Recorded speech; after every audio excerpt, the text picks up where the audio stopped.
I'll admit this one's a bit of a late edition. Kind of like a last minute type of thing.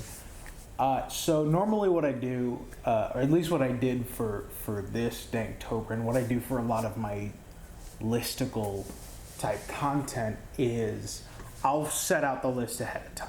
Obviously, duh.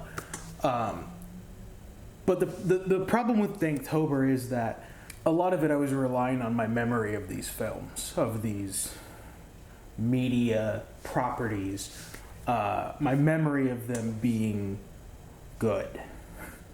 So I had put another movie at this spot, and then I watched it and it wasn't very good. The movie that was supposed to be here was Videodrome. And I think the special effects for that movie are still really well done. It's got a tone that I am not into at all. I don't know if I've just changed as a person since the last time I watched it or what. I don't know. Wasn't feeling it. Didn't want to put it on. So, instead, I was talking to my dad about it, and he suggested 1981's The Howling. And we watched it. And I love it. Honestly, I'm really into this film. Came out in 1981. Did a lot of things for like special effects. It did a lot of things that like nobody had ever seen done before, and it was really cool. And then 10 months later, American Werewolf in London came out. Short-lived popularity, I guess. But it's still a really, really well done film. And I'm a fan of a lot of the creature effects. They're really, really wildly well done.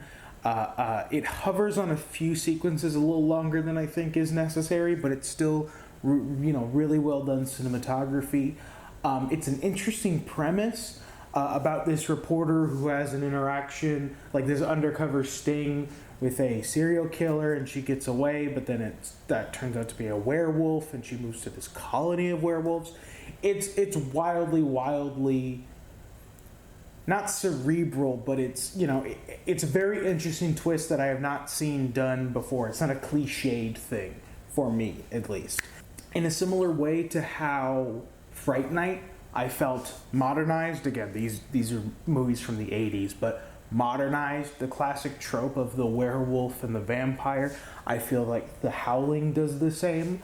Again, these are films from the 80s, but like in a sense that, vampires and werewolves are a very classical old world, Transylvania in like the 1800s type of story, of medium, and these films do a good job putting them in a contemporary setting. I think it's really cool. I think it's really well done. This is a very slow scene to put in the background for this video, but that's okay. I promise that the werewolf scenes are really well done. Give it a watch if you want.